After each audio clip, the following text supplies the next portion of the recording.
This must be Miss Jackson's place. Let's see if we can find out more about Jeremy's talisman.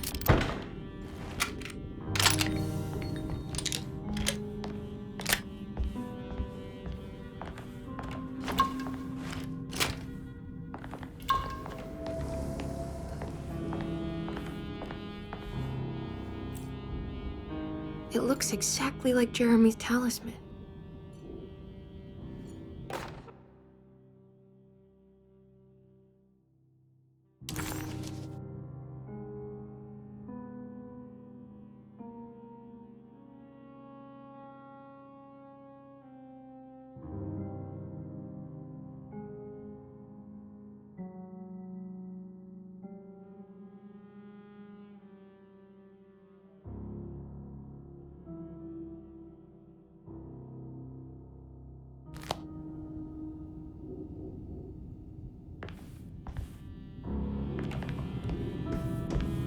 I think it's meant to hold the talisman.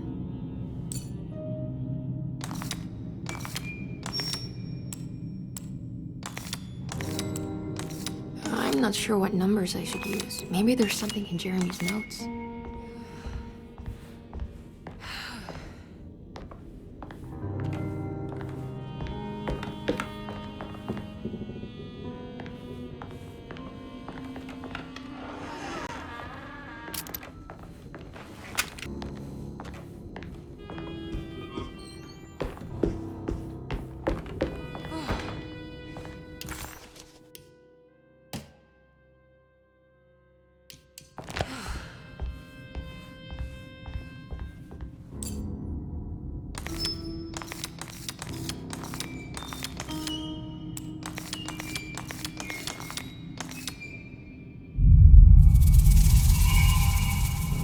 What's that picture in the glass?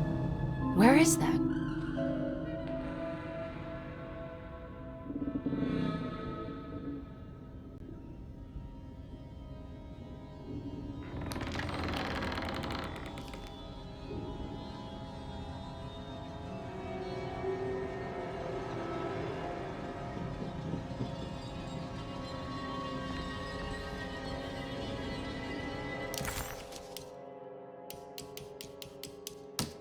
Sunday, June 22nd. I spent all day looking for Jeremy. I should have cared for the others, but I'm scared that he will do something irreversible. Cassandra is upset that I didn't give her the latest shipment of pain medication that Waits brought from the post office yesterday. I would have given it to her, but the company didn't send a new key this time around, so the box is just sitting there on my desk. They must have figured we had plenty of their gimmicky keys by now. I only remember seeing one lately. Grace was playing with it inside the grand parlor. Unless it turns up by itself, it will have to wait. I have to figure out where Jeremy is.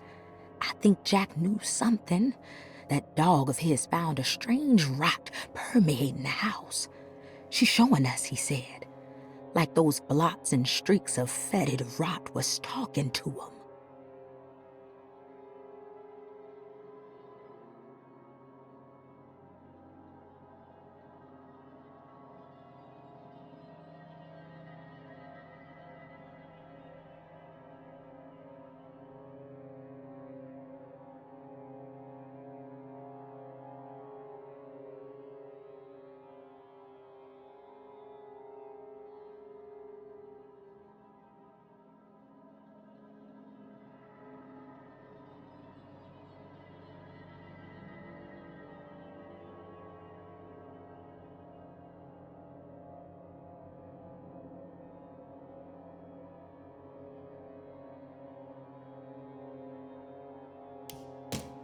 The Great Depression. President Hoover raises tariffs on over 20,000 imported goods in an act to protect American labor.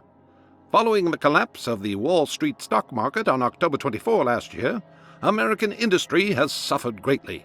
Thousands of companies have gone bankrupt and left a large part of the American workforce unemployed. In an attempt to turn the tide, the Smoot-Hawley Tariff Act has been signed by President Herbert Hoover.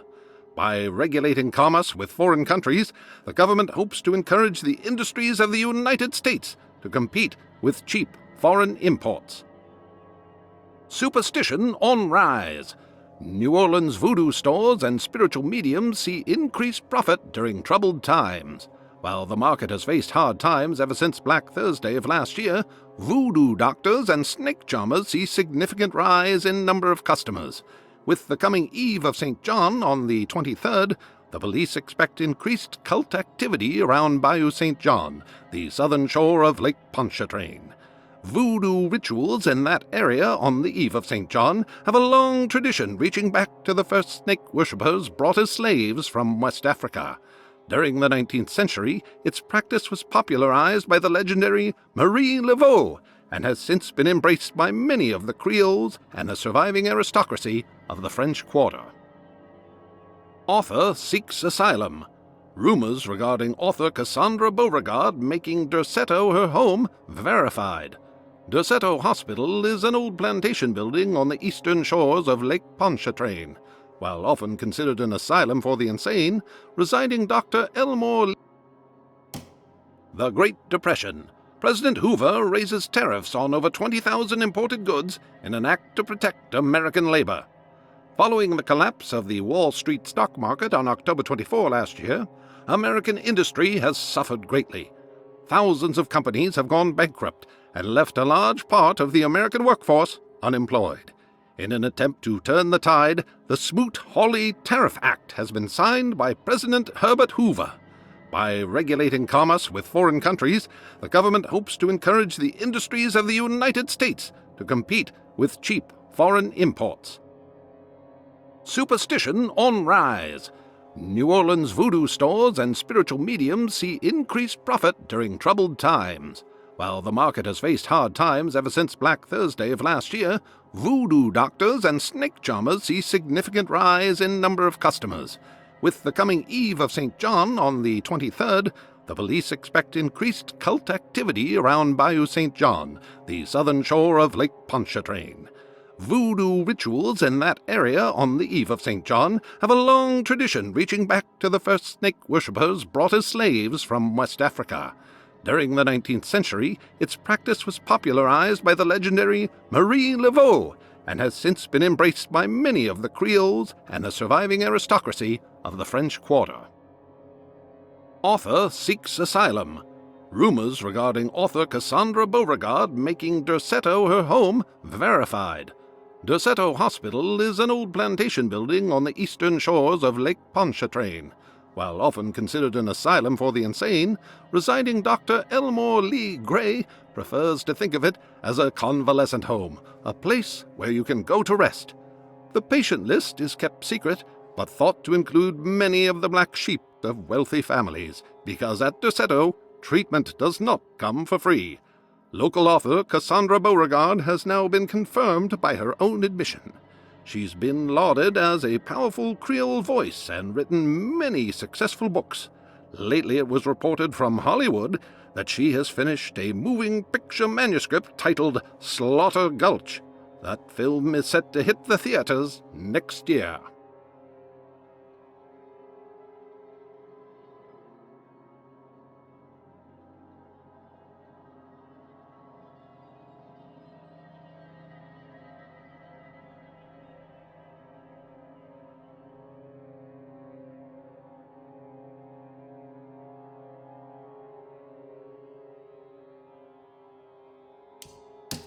Please do not touch the boiler.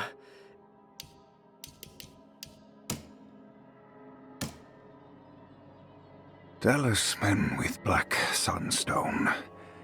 An ancient navigational tool found inside a cheniere along the Bayou Tonk. The old grave was uncovered by oil riggers and said to have unleashed a vagabond devil that massacred its finders. 3 numbers are needed to span a bridge between escapes of dream and memory, according to Stern. Not where I want to be, but it's a start. 3, 5, 8.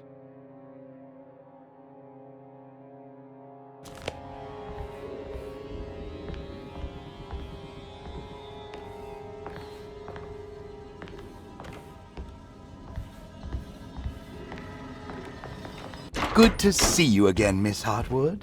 Mrs. Thompson told me you were here. She also alerted me that you brought a detective with you. I'm very curious to hear what this is all about. You don't remember me, do you, Miss Hartwood? We met at your family's house in the Garden District, when your uncle was about to be admitted under my care. No, I remember. Sorry. I'm not really feeling well. Oh, well, in that case, have a seat. Let me make you a drink. I don't seem to have made much of an impression on you. On the other hand, I can vividly recall you and your parents. Because of our cheerful disposition, I'm sure. You are far too intelligent to think that. You come from a joyless family, Miss Hartwood. The only amusement I took from my visit was discovering that the young lady's drink was an old-fashioned. Very astute. Is that supposed to make you seem attentive or intelligent? Whatever you prefer. Are you ready to tell me why you are here, Miss Hartwood? And why you brought a detective? I received a letter from my uncle. He seems certain that he was in danger here. If I find out you're treating him badly, I'll be taking him back with me to New Orleans. Really? Is he going to live with you in your tiny garçonniere? That would be a spectacular way to ratify your spinsterhood. Because you are well aware that your father would never let him back in his house.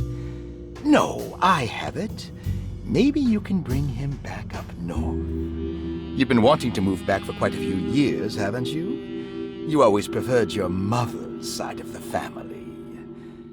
Jeremy is free to leave with you. I won't object. However, there is one problem, as you might have learned. He is, in fact, missing. Do you know where he could have gone? No, I'm afraid I don't. I have my staff looking for him. I'm sure he will show up eventually. Especially if he learns that you are here. He is quite fond of you. What can you tell me about his condition? I never heard a proper diagnosis. What is your medical opinion of him? Well, let me think. He is an anxious man, depressed, even. He suffers from a perceived lack of order in his inner and outer life. He constantly complains about events not presenting themselves according to their divine nature. And the Dark Man? Hard to tell if it was ever anything specific.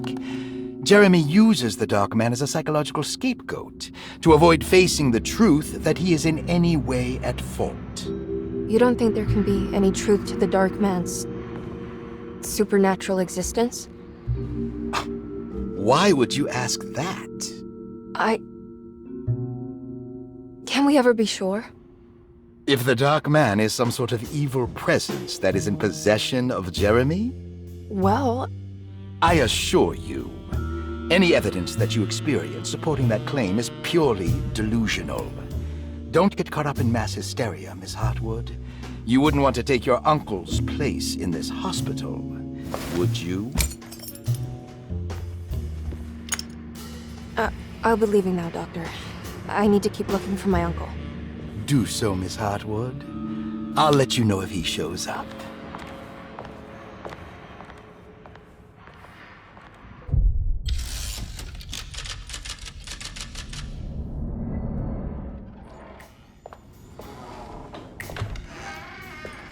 Detective Carnby! God, I'm glad to see you. I was afraid you had left. Me? You're the one who just disappeared. It's hard to explain. I think I blacked out.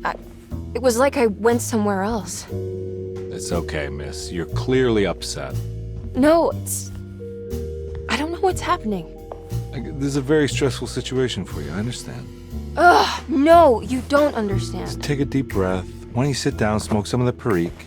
If you want, I could even drive you back to New Orleans. I just want to have a talk with Dr. Gray first. I want to stay. I found a talisman just like the one in the painting. I think I might be able to figure out where Tarawea is, where Jeremy wanted to go. That's great. Just stay out of trouble, okay? Let me handle the investigation. I'm not crazy, Detective. Not yet. Okay, catch you later.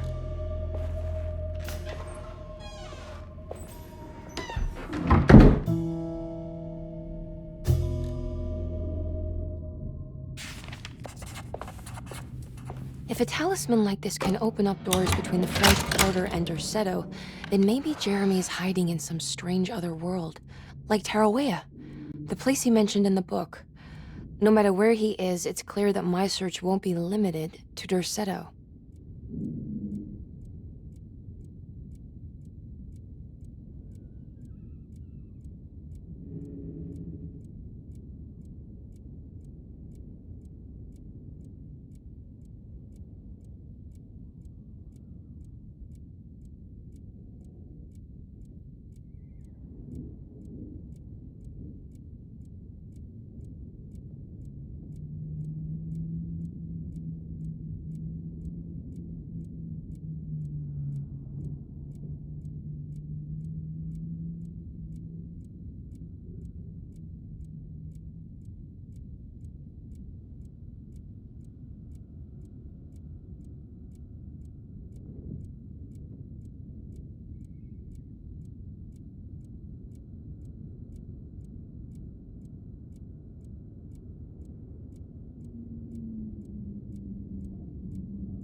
Paul, you're right about the plates on the boiler and the clock. They have been sabotaged, and I think I know who did it. They have something to do with Jeremy's episodes and how he seems to disappear at night. Right now, it's important that you keep an eye out for any of the pieces. I want to find out if I can repair the plates. Let me know if you find any of them. Lottie. Tell Lottie to take a look at the well in the kitchen garden.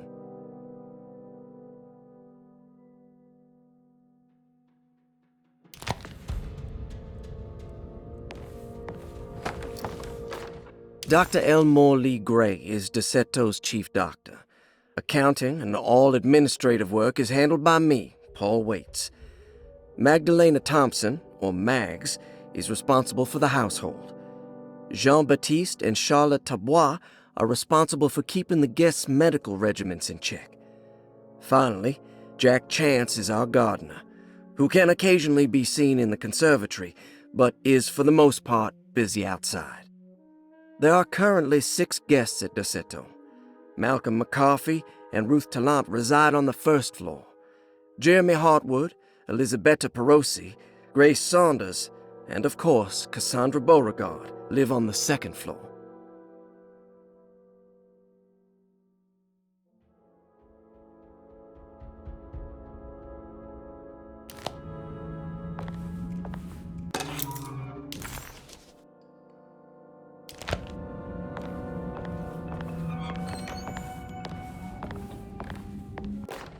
Saw your notice in the boiler room. You should know Mr. Chance won't be coming back. I got no business being in there myself, but you can take a valve from the wine cellar if you want to try to stop the steam pouring out. Be careful.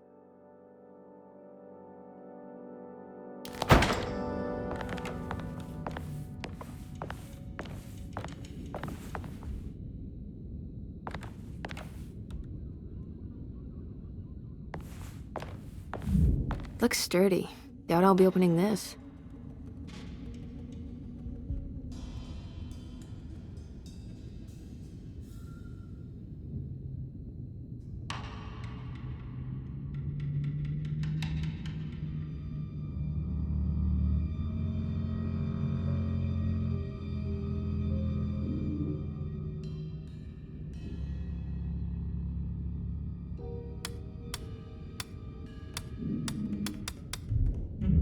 Looks sturdy.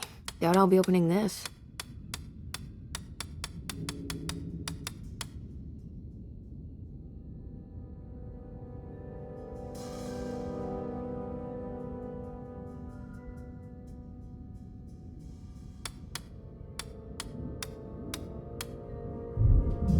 Looks sturdy. Doubt I'll be opening this.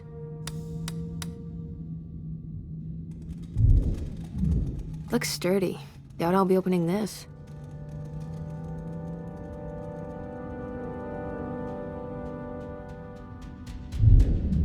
Looks sturdy.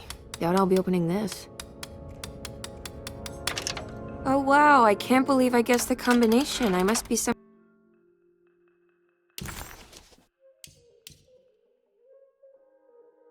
kind of genius.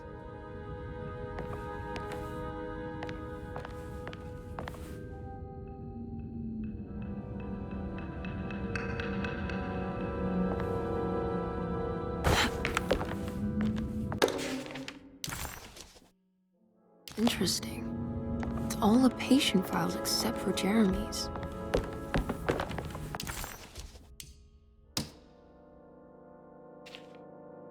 Cassandra Beauregard, the beloved author. Very exciting, isn't it? What do you want to put down for reason for admission? What her agent told us. Cassandra suffers from writer's block and needs to finish her moving picture script before the end of June. Mr. Chardot suggests Cassandra's heavy use of barbiturates is holding her back and risks ruining her career. And how should we summarize her personal history? Let's keep it short. Cassandra Beauregard is a beloved crime author who managed to pull herself out of poverty and into stardom. 5 years ago, she tried killing herself by jumping off a balcony. The incident left her a cripple and now relies heavily on her wheelchair. And for diagnostic impressions? Cassandra suffers chronic back pain following her suicide attempt. She self-administers morphine to keep herself ambulant, but has become addicted and the desired effect is now lost. The drug abuse clouds her mind, and she is unable to focus on real life. To save herself from this insight, she instead makes up stories to fill out the gaps in her own thought process, resembling the Korsakoff syndrome. Oh, bravo, Doctor. How will you treat her? First of all, she needs to be weaned from her drug addiction, and hopefully it will resolve her compulsive lying. Then look into permanently numbing her pain in her back through surgery. Finally, deal with her suicidal thoughts. Fantastic. With such a short time before June, I really hope she gets better soon. We will do what we can.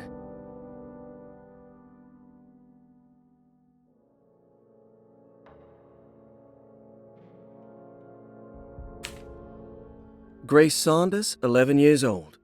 Reason for admission? The mother insists on strict supervision by a proper gentleman to avoid further perversion of Grace's adolescence. Personal history? Grace's family possesses modest wealth and status.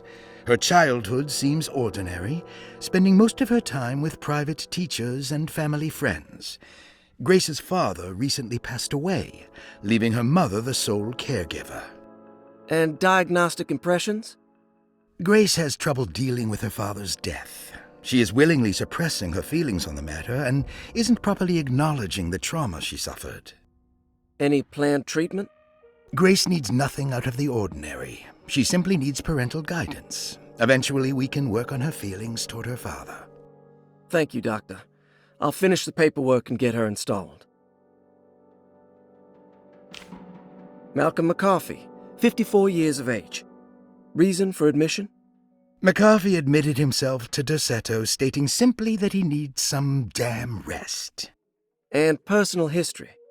McCarthy claims he used to work as a lawyer in Baton Rouge, but says he can't go into details because of some legal dispute. His background remains largely a mystery, except for the occasional clue that he drops in conversation. Huh. And diagnostic impressions? McCarthy is an anxious man and an alcoholic. He often tells half-truths due to some deep-seated inability to trust other people. And how will you treat that? McCarthy will take some time to open up. Spending time with Jack's dog or the child should be good for him. Their harmless nature will help build his sense of trust. Thank you, Doctor.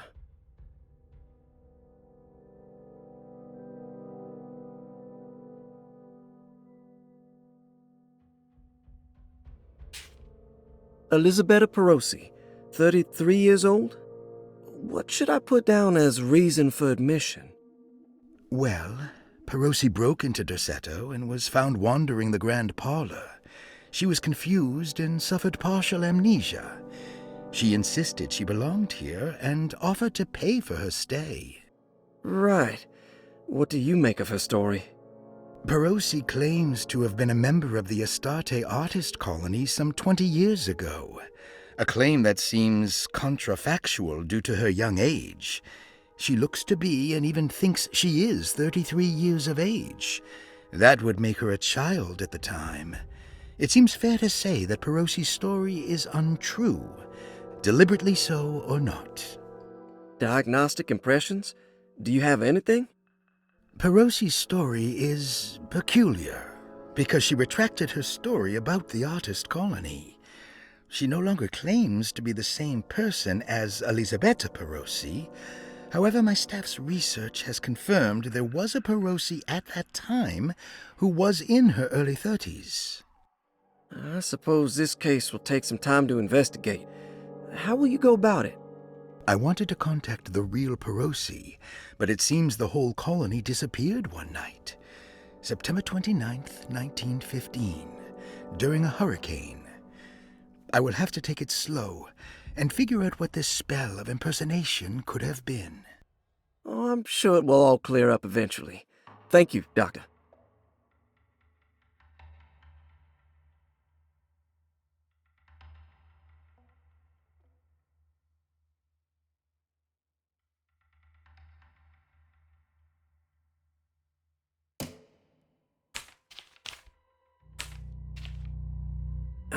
Ruth Talon, 29 years of age. Reason for admission? Ruth's father wishes that his daughter be removed from New Orleans nightlife for the foreseeable future. He fears that her overly free spirit is tarnishing the family's reputation. Sounds simple enough. Personal history? Ruth comes from considerable wealth. Her family owns several hotels and restaurants. Unlike the rest of the family, her sense of adventure has taken her around the world, including France during the Great War as a photojournalist. The last decade, she has provoked many rumors of being a debauched flapper, bordering on nymphomania. And diagnostic impressions? Despite her father's frivolous reasons for her to be admitted, Ruth does seem to provide an interesting case. She is refreshingly open and doesn't shy away from talking about her life during the war or her continuous celebration after returning to the States. She is admittedly a sexual deviant and feels no remorse. And her treatment plan? Simply staying at Derceto should do wonders for Ruth. If not, at least for her family's reputation. Ruth doesn't need to change, but with therapy I might be able to share with her some sympathy towards her family. I doubt she will settle down and become as dull as the rest of them, but at least she might try to be more discreet in the future.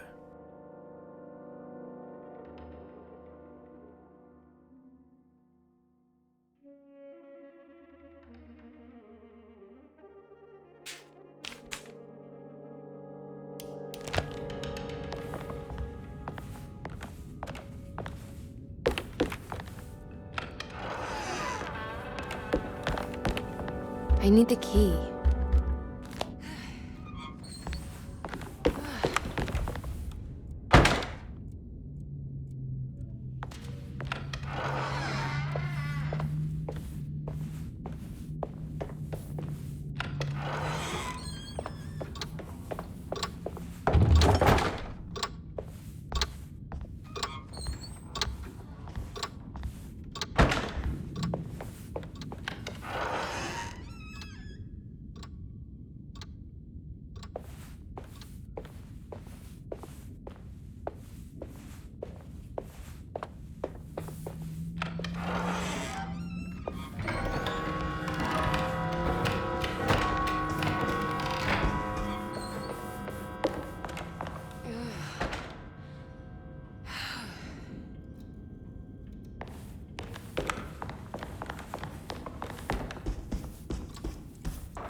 What's that stain? Looks like this looks like the thing that held the talisman in the French Quarter, but it's broken and missing some pieces.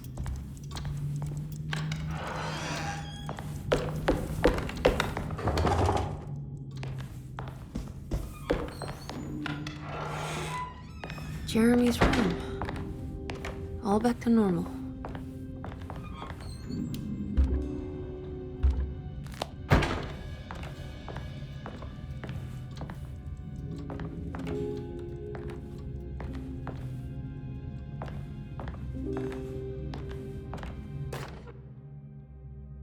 Emily's here.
What a strange but beautiful room. Are these zodiac signs?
Saw your notice in the boiler room.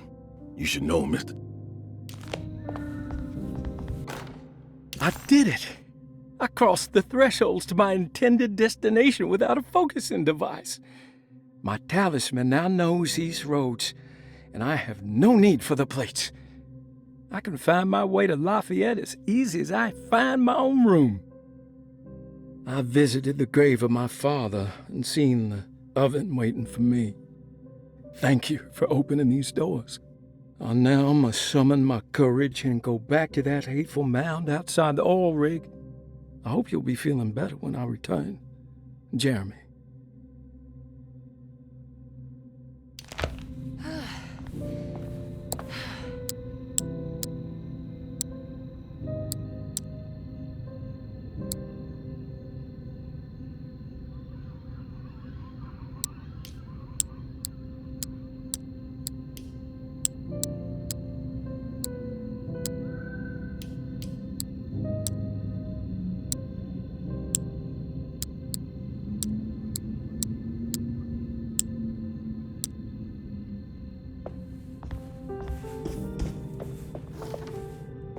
There's some aggressive-looking rot on these paintings.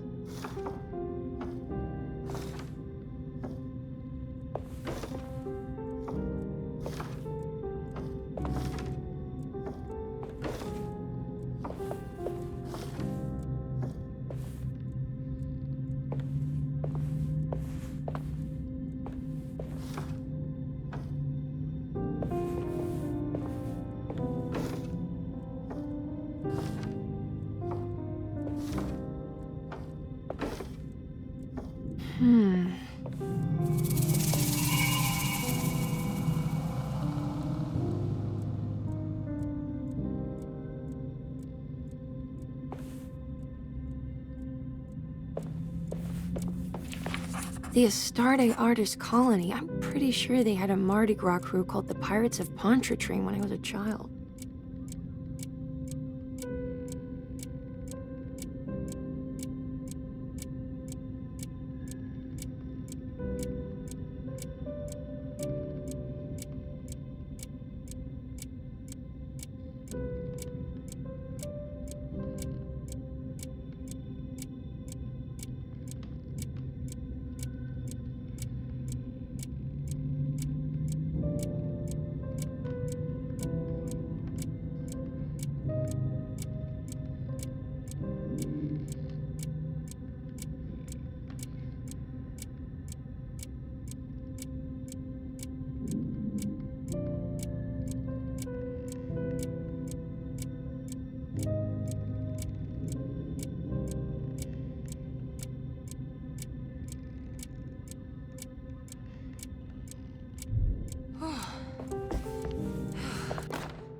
Will I need to remember how to get them out again?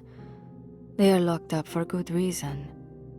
I am sure she is still able to whisper the answer in the ears of the wrong people. But not for long. I will...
Will I need to remember how to get them out again?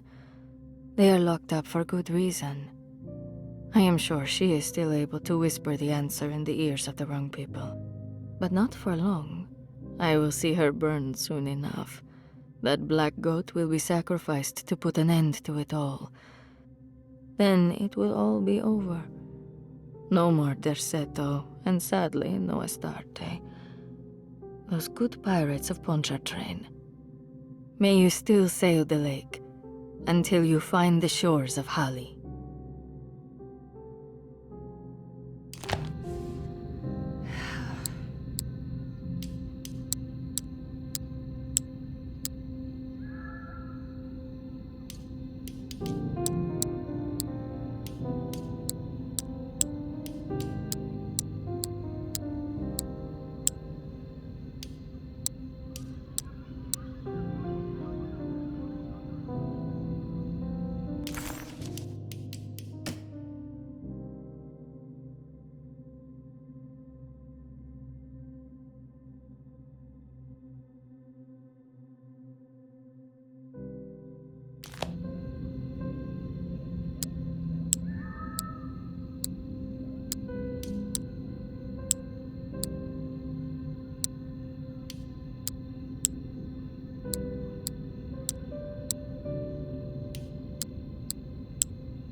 we go.